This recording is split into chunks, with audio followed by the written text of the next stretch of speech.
Hello, you're listening to Nick Needs to Know, the podcast.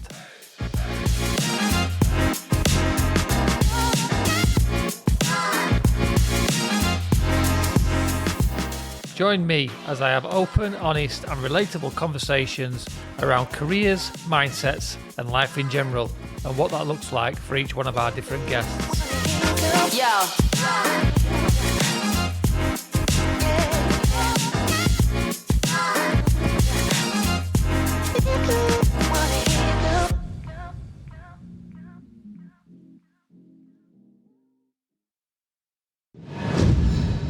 On this episode, I'm joined by a friend of mine, Rick Symons, where we talk about his life and career, past and present. Thanks for listening. I hope you enjoy. Right, morning, Rick. Good morning. How are you doing? I'm all good, mate. Thanks for joining me today. No problem. So, again, another podcast about careers, mindsets and lifestyles. And today we're going to talk about yours. So, what was your first job? What's your earliest memory of working, Rick? So, first job I had was typical sort of pub work, behind a bar, pints, cocktails, you name it. But other than that was sort of my first sort of job. It was just literally to pay for the fuel in my car, if I'm honest with you. Yeah. Mum and dad weren't willing to sort of foot the bill for that. And if I wanted to drive places, it was a case of I had to put the petrol in the tank. So you still lived at home at the time? Yeah, I did, yeah. And how old were you then? I'd have been 18. I'd never really had a paper round or anything like that. I was too busy on weekends doing other sort of activities and bits and pieces.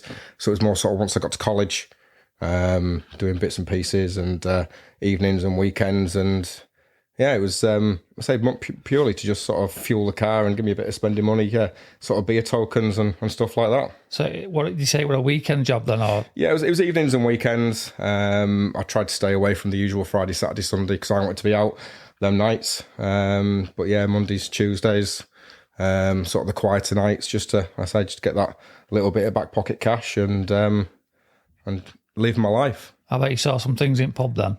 One or two, yeah. Luckily I didn't work the busy nights, but yeah, you had your regulars. Yeah, but you usually get like you said, the regulars in on a Tuesday, and they're probably the more specific glasses, specific measures. More colourful characters, should definitely, I say? Yeah, definitely. Midweek. Yeah. So after you worked in a pub, then where did that lead on to you? So as I say, that was when I was at college. So I was studying sport. Everything in my life when I was younger was sport, whether it was playing or coaching or doing anything and anything. Literally, sport was my life. And I was at college training to do anything from in the sports industry, basically, from either massage or I kept my options very open. Right, okay. I did a lot of qualifications regarding like level 1 coaching badges, bits and pieces like that. And eventually ended up working in a gym, local gym, which, if I'm honest with you, I hated. Okay. But that's where we sort of started. Had all the qualifications, had all the bits and pieces, and went from, like I said to you then, having that Friday, Saturday sort of freedom of going out and enjoying myself to suddenly working all hours under the sun in a gym, evenings, weekends, late nights, early mornings, and stuff like that. And it was one of them jobs that was kind of full of promises and never really delivered either. But I was there about 2 years, gained a lot from it, and it never really worked out, unfortunately. Do you feel like the promises like you just spoke about them, were they made by you or were they made by other people? Do you feel like you were roped into maybe staying longer than what you wanted to? They were sort of made by the company that I worked for, which I won't name. Yeah. But they didn't have, when I started at the place, they were, to get into the industry, I started on the reception desk with running a few sessions, a few classes, spinning and stuff like that. They were sort of, the plan was for them to put me through my further qualifications, gym instructor and bits and pieces like that. And it never happened. And after 2 years, the only place I progressed to was the sales desk, which, yes, was more money, which was beneficial to me, but it wasn't where I wanted to be. And now I got a bit sick of working the the late evenings, the early starts, the weekends, and things like that. My social life went from everything to nothing in the space of starting a job, basically. And you say it's not where you wanted to be. Where did you see yourself? Where did you want to be in the years gym? So I wanted to be not necessarily in the gym, but just somewhere being active, doing something, whether that was coaching or running classes or bits and pieces, not just running the odd one to sort of fill in for sickness or holidays. And it was they promised everything and delivered nothing, unfortunately. Which was sad. Because who knows where I'd be now if they'd delivered on them promises. But I look back with hindsight now and I think to myself, well, I wouldn't be where I am now if it wasn't for that experience either. True. So yeah, it definitely made me be quite strong. If you're not going to deliver what I want and what's been promised, then I'm going to walk away. And I did to another company. But yeah, it was a good time. I enjoyed it, but the stage didn't deliver what we needed, what I wanted, and where I wanted to be. Yeah, so a lot of experiences gained from that, though. Yeah. Yeah, absolutely. Yeah. Life experiences, and would you say a lot of that? I mean, how long were you there for? I was there about 2 years. So I left the college in the summer, and I started there in the September. So I'd maybe had a couple of months off. Yeah. And got literally after nearly 2 years fed up. And for all I wasn't actively looking, something sort of ended up in my lap, which was a pay increase. Again, it wasn't doing what I wanted to do, but it was more money. So I thought to myself, well, at least if I'm not doing what I want to do, let's earn as much money as we physically can, without, I might as well earn more money. Yeah. Rather than, not earning as much and still being unhappy, so to speak. Yeah. And that led on to... So that it was another sales job, actually. Came about from somebody else who'd worked at the gym and left that place and gone to somewhere else. And she actually phoned the gym one day and I picked up the phone and she said, interested in a new job. Because we'd been talking, I'd been to school with this girl. And I was like, well, give me a ring later when I'm not at work. And it was Monday to Friday, 9 till 5. And it was something silly like a 4 or 5 grand pay rise. Wow. On what I was doing, which again, at that sort of time in my life, I'm sort of early 20s now. That was a lot of money to me. Yeah. And it gave me my evenings and weekends back. So my social life suddenly reignited. So it was, again, wasn't where I wanted to be, but it was definitely a step in the right direction. I had a bit of more career focus. And what specifically were you doing in this next job then? Were it an harder job or an easier job? It was one of them jobs that sort of looks after themselves. So it was an IT reseller, and I was what's called a business-to-business account manager. Looked after 300 business accounts who had credit agreements with the company, spending hundreds of thousands of pounds.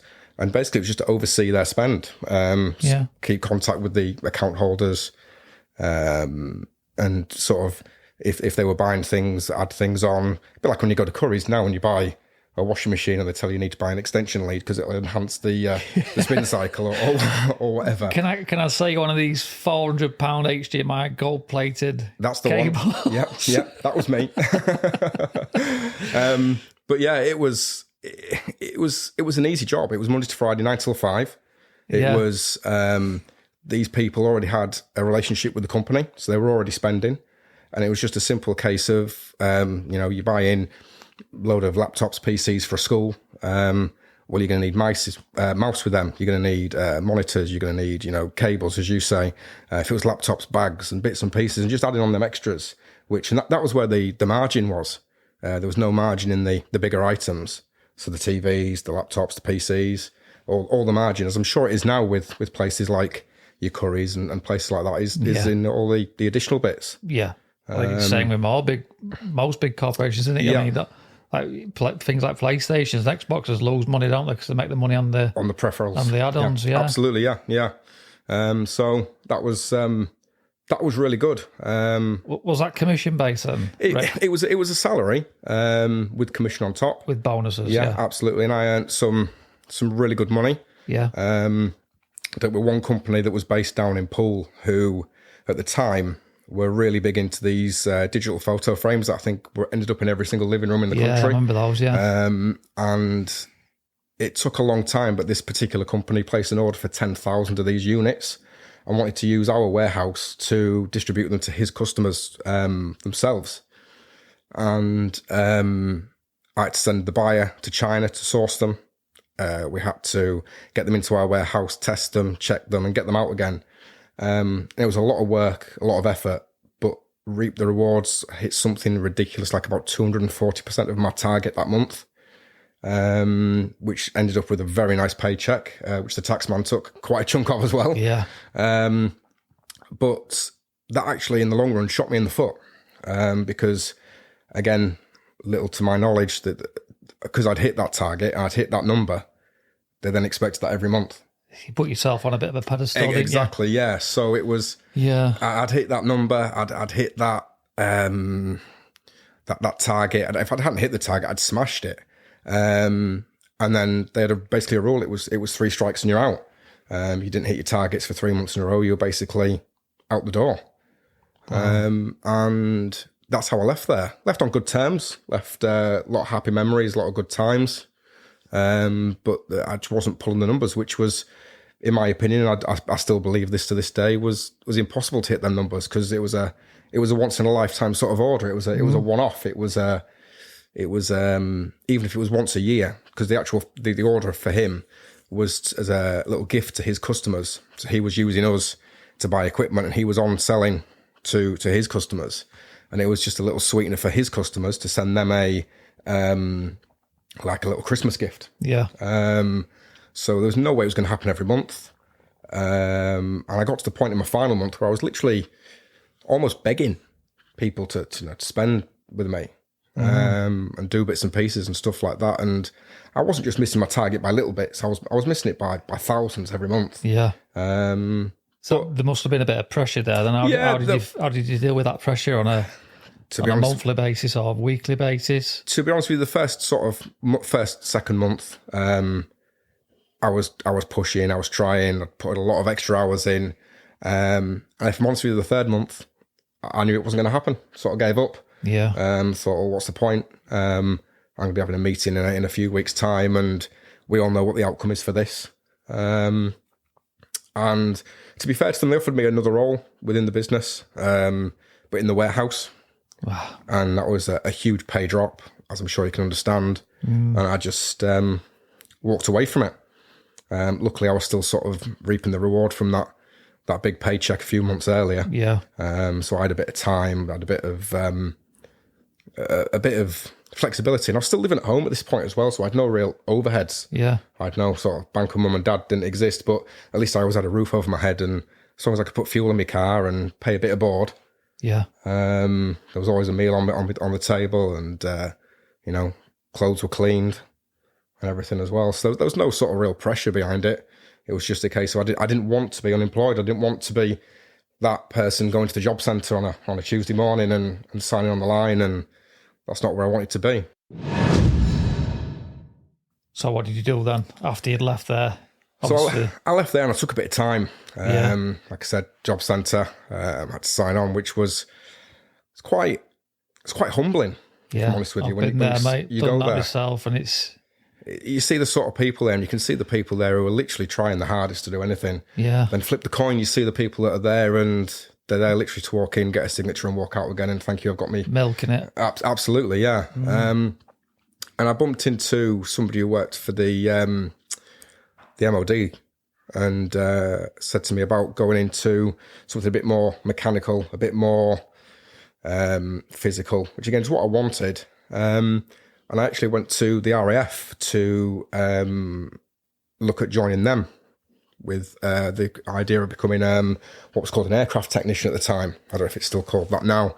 And I got through all my tests, got through my physicals, medicals, you name it, aptitude tests, got all the way through that. In the meantime, I'd applied for loads of other jobs, and the company that we both now work for, my best mate, his brother, actually did the job that our home role job now, what we sort of do as an engineer. And he'd said to me about applying for this job one drunken night, and I'd applied for it, and that was in the sort of pipeline, and I'd had an interview, but nothing had come of it, to be honest with you. So I was sort of putting my fingers in all these pies and seeing what was out there, and I had mindset I was going to go join the RAF. I was going to go and be this aircraft technician. I was going to fly the world, see the world, young, free, single, not anything sort of keeping me at home, anything like that.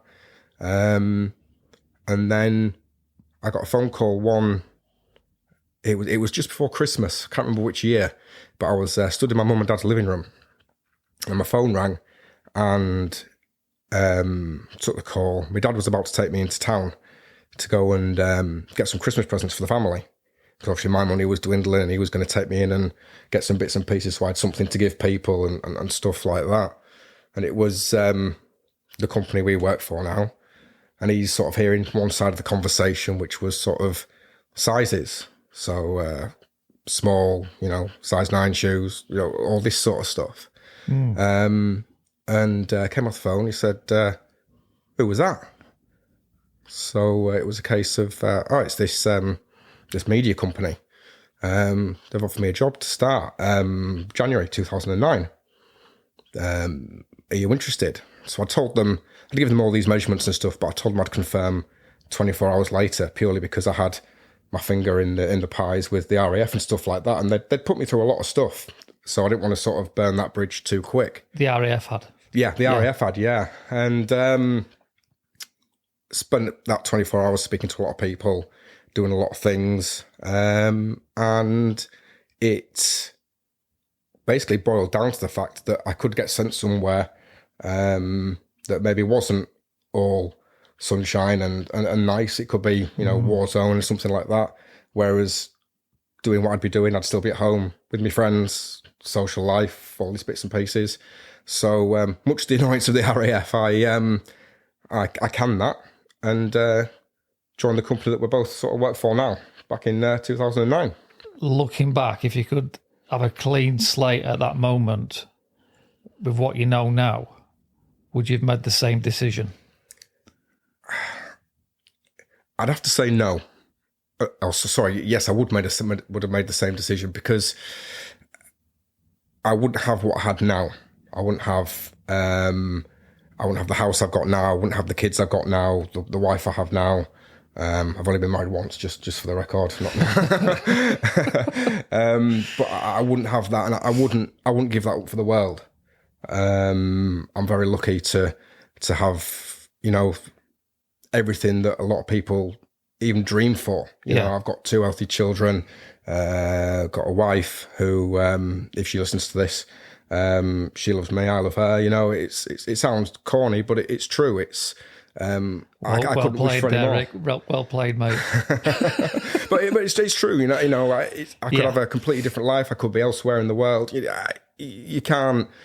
I'm very happy with what I've got, and I'm very fortunate to have what I've got now. So knowing what I know now, I definitely wouldn't have made a different choice. As far as I'm concerned, I'm quite happy where I am now.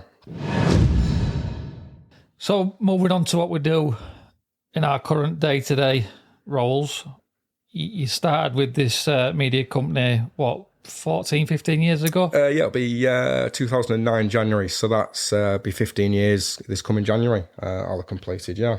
And your role there is engineer, obviously. So when you first started, what did you think? What was your aspirations, if any? My initial thoughts were, wow, job for life. Yeah. I'm set up here. Company provided everything from vehicle, tools, training, you name it. Everything was given to you on a plate. There maybe wasn't the support network that there is now back then. It was very much a case of you go through your 5 weeks training and there's your keys, off you go. Thank you very much. But then again, the job these days is a lot more technical, a lot more involved. So I can sort of see why it was like that. And you've got to sort of jump in at some point anyway and sort of go for it. But yeah, it's been brilliant. They've they've looked after me right the way through. Sort of when I've moved house, childbirth, to all sorts, to everything. I can't fault them one little bit, to be brutally honest with you. There have been obviously odd moments in every job where you sort of sit back and think, this has really cheesed me off. But I think you get that in every job. So you do, mate. I think that's just the norm, isn't it? Yeah, absolutely. It's I think it'd be more of a worry if you didn't get that. Yeah. It's sort of that sort of check to make sure you're happy with where you are and everything. So yeah, definitely. So before we go on to what you're actually doing in your current position, because I know, but people that are listening won't know that you're on a secondment at the minute. Would they say it's a secondment or? So it's actually more of, there's two types of secondment, which sounds ridiculous. There's an official secondment and a normal secondment, where I've done the normal secondment. I've been lent out to a different department, whereas now I've officially transferred to this department. Yeah. Change of job title, change of everything. Joking aside, I even received my P45 a couple of weeks ago because I changed departments, and payroll systems and everything. So and all this has been happening. I mean, I've known you for 3 years, and I would say maybe the last 2 years things have started looking different for you. About November 2021. Yeah. So 14 years previous to that, then, Rick, you were doing the exact same thing day in, day out. Yeah, absolutely. Yeah. At what point did you think, I need to change this? I need to change my day-to-day life. And why did you leave it 14 years? So the answer to that is short and simple. It's family. Yeah. I was in the job for a number of years, met my now wife, then in that time I'd moved house, done all sorts of other bits and pieces and stuff, had holidays and bits and pieces, and I felt I was still sort of bedding in that time, if I'm honest with you. Excuse me, my daughter, who's now 8, I've now got to the point where my daughter's 8, my son is 4, he's due to start full-time education, and I'm now at the point where time is a lot easier. There's no worries with sort of childcare and trying to squeeze everything in and bits and pieces, and a bit more time to focus on myself, I suppose. And this sort of secondment that I started back in 2021 was purely on an off chance. I read something in a newsletter, thought I'll give that a go, and I fell in love with it, if I'm honest with you. Not only the job itself, but the people. I work with a great group of people at the moment. Also, the whole change in flexibility and the way you work and the way you do bits and pieces. I probably work, I said this to you earlier, longer and harder than I did as an engineer. The hours are a lot more flexible, however. So, as an example, there was a day a couple of weeks ago where I ended up having to go to Falkirk and back in a day. So it was a 5 o'clock train in the morning, not back till nearly 8 o'clock at night, travelling all day and bits and pieces, to do a couple of hours work when I got up there. So there's a lot more flexibility, and it's very much give and take, which when you're that engineer and you're customer facing and you're providing that level of service to the people, you can't have that amount of flexibility. It physically can't be done. So sort of to answer your question, it's purely down to the fact I can be more flexible now. The kids have grown up, not fully, they're still very young, but at least they're going to be in full-time education. They're going to be, out the house 5 days a week. So that gives me that little bit of flexibility. As long as school runs are covered, it gives me everything that I need, basically. So would you say it were kind of a natural... would you say it kind of evolved naturally, your career over these last couple of years, or would you say you had that Ulrika moment where you thought, you know what, I can't do this anymore? Or I suppose it was a bit of a eureka moment, the fact that there are other things out there. There is something different to do. There is ways to develop, progress, improve your skills and all that sort of stuff, providing you're willing to put the effort in. It's one thing I know about this company is nothing's really handed to you on a plate, really. If you want something, if you work hard, you go and get it. The opportunities sort of come to you, if I'm honest with you. And that's sort of where I am now. I've worked hard for the last sort of 2 years, got my face seen, my name out there, so to speak, and opportunities are now appearing. And who knows what the future holds, if I'm honest with you. As it stands, I'm currently back to being an engineer in August, which I'll be very happy to return to being an engineer, don't get me wrong. But there is obviously hope that maybe something else will come of it. Maybe it won't. Who knows? That crystal ball's not working at the moment. And is that a daily thought in your head that you constantly got to stay relevant, should we say, within the business, or do you just feel like do my job and then if I do it well, I'll get what I deserve? Or do you think you have to go that extra step to get noticed? As it stands at the moment, I've said this publicly to a few people. I kind of feel like I'm on the longest job interview I've ever been on in my life. Yeah. Because this sort of goes on back to I say November 21, when it was a temporary secondment, 3 months, and then came back to role in the field. And then something else came about where I got sort of almost headhunted, where I was asked to go and do something else, which showed willing, went and did that, gave me a whole new skill set again, level of knowledge of not only technical knowledge, but systems knowledge and infrastructure and bits and pieces like that. So then that again has led on to this more official secondment, which has led to the job role change. So I feel like it's been ongoing now for nearly, well, by the time I finish this one, knocking on 2 years. So I do feel like it's been the longest interview sort of process going. But at the moment, there's no role at the end of it. There's no role physically there. You can't apply for something that's not there. So my head at the moment is I'm returning as an engineer. However, I'll be returning as an engineer with a lot more knowledge, a lot more skills, sort of help colleagues and bits and pieces like that. So yeah.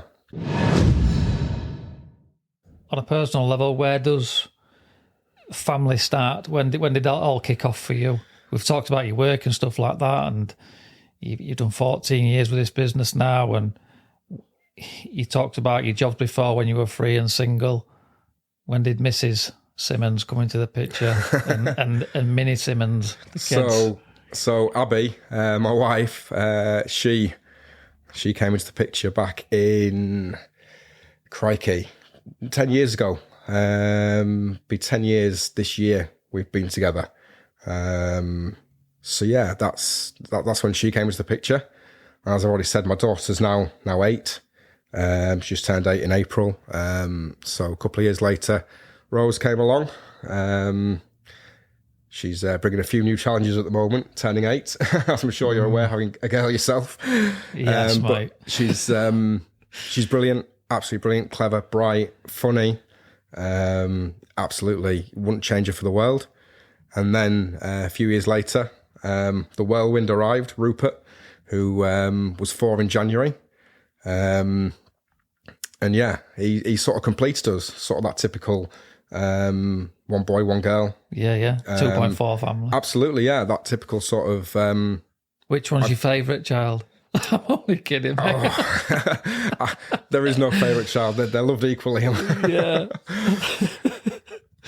But yeah, kids, I mean, for me, especially for me, kids give me a different outlook. Yes, definitely, yeah. On not only my personal life, but on, I think, in my career as well. You've got to provide for them. You've got to give the best. Yeah, everything you do, or everything I do, should I say, is ultimately comes down to those. Yes, I completely agree. It's, you're looking to better myself currently, which if it does lead to anything, hopefully leads to a role. Maybe it will, maybe it won't. We don't know. Hopefully with that maybe comes a pay rise, which again, in turn, helps the family, providing for them and especially with this cost of living at the moment with interest rates and energy and stuff like that. We're all counting the pennies. Absolutely. So it's important, and to keep the sort of level of what we do as a family, it's really important to sort of, or to me it is anyway, to make sure that money's there to still have a holiday every year, to still be able to go out and do the nice things, trips out, days out. There's not a day that goes by when my 4-year-old doesn't ask if we're going to the farm. You know, it's it's the little things like that that really matter. But in order to do them, you need to have, you know, the pennies in the account to pay for it. So it's just a cycle. It's you've got to work hard to earn the money to provide for that family. So looking back, from the outside looking, it looks like you've had a bit of a up, down, left, right kind of career. You started out in a bar. You've then gone on to the gym work. Yep. You've then gone into sales, to then looking to join the RAF, to then doing what we do now for this media company. Mm-hmm. Would you change any of that? Or do you feel like you've never really had, I don't know, what how can I put it? You've never really had sort of, people tend to have like a set career path. Yeah, I mean, don't get me wrong. I'm very happy where I am. Yeah. I'm very happy. I'm very lucky where I am. I love what I do on a day-to-day basis. Part of me does sort of think that what if, especially with the sort of sports industry sort of side of it, because that was my whole idea growing up. You know, I went to college to study sport and everything. There's not a day goes by where some sort of sport is not on the TV at home, much to my wife's annoyance. But my life literally is, if it's not work, it's the family and it's sport. So there is that whole sort of, if I could be working in that industry, but also knowing what I know now about that job, and it can be unsociable hours, weekends, evenings and stuff like that. Obviously that would impact the family life I've got now as well. So it's almost a double-edged sword.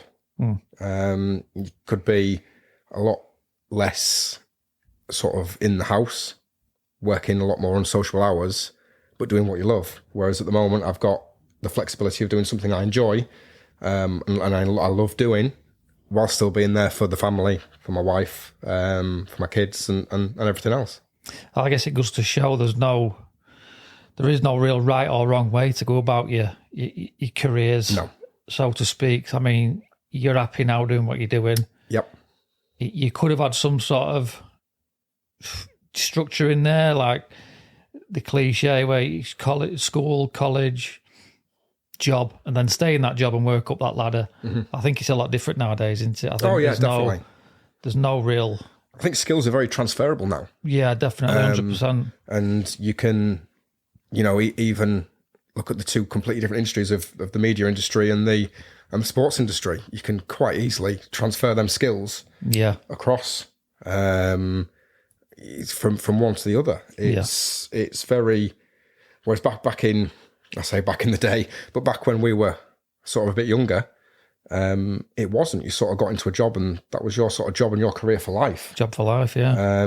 Which, even when I started working for the company we work for now, even then I thought, job for life.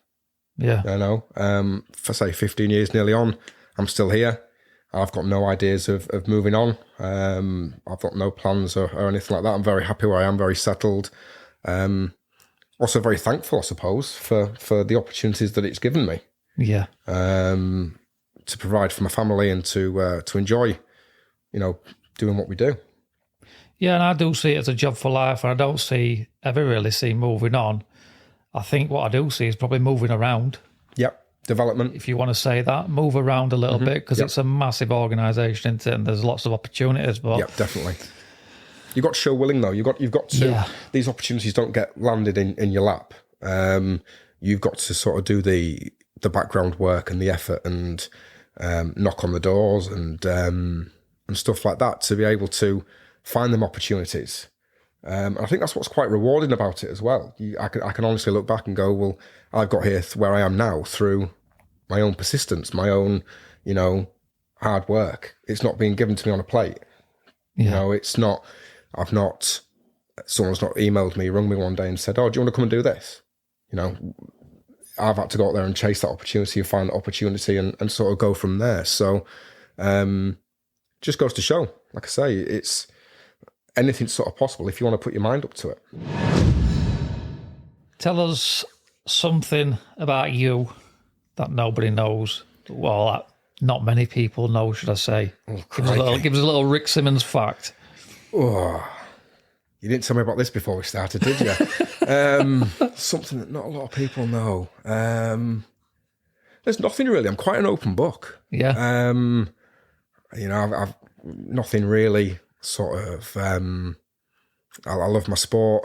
I love my job. I love my family. There's nothing really that nobody really knows. Now you've got me thinking that I can't come up with anything for you, I'm afraid, there. No, that's fine, mate. That's fine. Are you prepared to admit what sport you follow and what team you follow? Live. Can we say this was filmed maybe or recorded maybe 6 months ago when it was a bit better? I'm a massive Leeds football fan, as you already know. Thanks for making me say that. Not going great for us at the moment. I know Gav was with you last week, and he's also a Leeds fan as well. And let's just say it's not got any better from last week. No, I've seen you checking your phone, waiting for the manager to get sacked. Yeah, true. Which might have already happened time you listen to this. Absolutely, yeah. Also, bit of an unusual one, but Speedway. Got into Speedway at quite a young age. Sadly, where we live in Hull, there's no longer a Speedway team here now. The closest is Scunthorpe or Sheffield. But yeah, there's just something mad about them guys. See, I'm not from Hull. I live in Hull now. I'm from Doncaster originally. But did the KC Stadium used to be a Speedway? No, it was Boulevard, long before I was born. What did the KC Stadium used to be? Dog track. No? Yeah, it was got dog track. Dog track, Hull KR. Yeah. Hull KR. Is that am I saying that right? Yeah, KC Stadium. Craven Park. Used to have the dog track and the Speedway. Then obviously KR eventually went Super League, which then meant the pitch got extended, which then meant that the dog track and the bike track went. But say before that, Boulevard, which was the original home of Hull FC before they went to the now, is it MKM Stadium these days? Yeah, MKM, yeah. What's the KC Stadium? It's changed its name, doesn't it? Yeah. But they're now there. So yeah, I don't support my local team. I know a lot of people maybe don't like that. But I've... because you're West, are you West Hull? Yeah, West Hull. Yeah, absolutely. Was a season ticket holder for many, many years. And then when children came along, it was a case of I couldn't really justify spending 1 day a week. Yeah. When I only had 2 days off, travelling up and down the country, home and away. Maybe it'll come back one day. But yeah, a lot of good times, a lot of fun times. And I say family came first. Yeah. So I do have to say that there was never any pressure from anybody to sort of say, we can't afford this, we can't do this, we can't do that. It was fully my decision that it was the right thing to do. Still do get there every so often, which is nice. Little treat, absolutely. Although since we got back to the Premier League, it's been harder to get all the tickets. Yeah.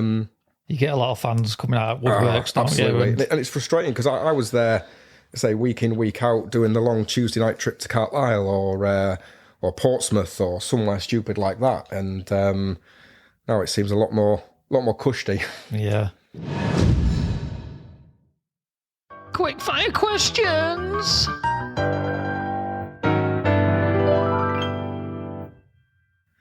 So, quick fire questions, Rick. We're going to dive straight into this. I know you've been dreading this a little bit. There's only 5 questions, as you're probably aware, and I want quick answers, mate. So, no humming and ahhing. You can edit that bit out. No deferring. Just straight in with it. So, number 1. What is your most useless talent? My most useless talent? Yeah. Oh, crikey. The dad jokes count as a useless talent? I suppose it does if you're a dad, yeah. Has to be something like that because I always get my daughter telling me that the jokes are horrific. So, yeah, I'd have to go down the route with something like that. See, my daughter's still laughing at me at the minute. She's 3, so she don't understand how much of an idiot I am at the minute. She just thinks it's great. Question 2. Are you a night owl or a morning person? I'm going to have to say night owl with that one.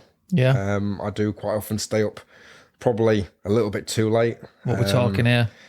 Sort of midnight and gone. Wow, that is late, mate. I'll quite often get sat on the sofa watching something. And before I know it, it's midnight. 11:30, midnight. Dare I ask what you're watching? Nothing like that. It's usually some sort of documentary which my wife's not interested in at all, like you know, how it's made or something like that, which she's really not interested in, or some sport that's on. Or I usually find myself wake up on the sofa freezing cold at about 2:00 in the morning. So that's the other sort of scenario. And it's sad, 40-year-old, and how old are you? I'm not even 38 yet. I'm 38 in September. 38-year-old, and we're talking about watching documentaries at midnight. It's not great, is it? Question 3. Which TV show would you love to feature in? Oh. And don't say Love Island. No, definitely not. I hate that programme with a passion. It would have to be something like Tashiki's Castle or something like that. Something that's challenging. Yeah, absolutely, yeah. Taking you out of your comfort zone. Definitely, yeah. Yeah. Question 4. Have you ever been to a live concert? Yes. A Do you few? want to know who? Yeah. So a few. I've seen Muse, Iron Maiden, Saxon. I've seen Paloma Faith. The list goes on. I've been to quite a few concerts. Stereophonics, Kaiser Chiefs. Obviously, we've been a Leeds fan. Got to have seen Kaiser Chiefs. Yeah. Yeah, quite a few. I like my music. Quite an eclectic mix there of bands. There is a bit. AC/DC to Paloma Faith. Yeah. That was the wife that chose to go to see Sounds like Paloma a broken Spotify playlist. Yeah.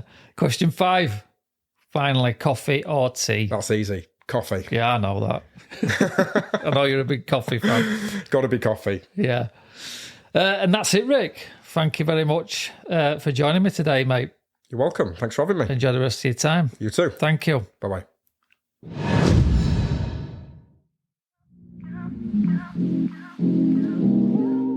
Thank you for listening. Don't forget to hit that follow button and join me next time for more chats on Nick Needs to Know.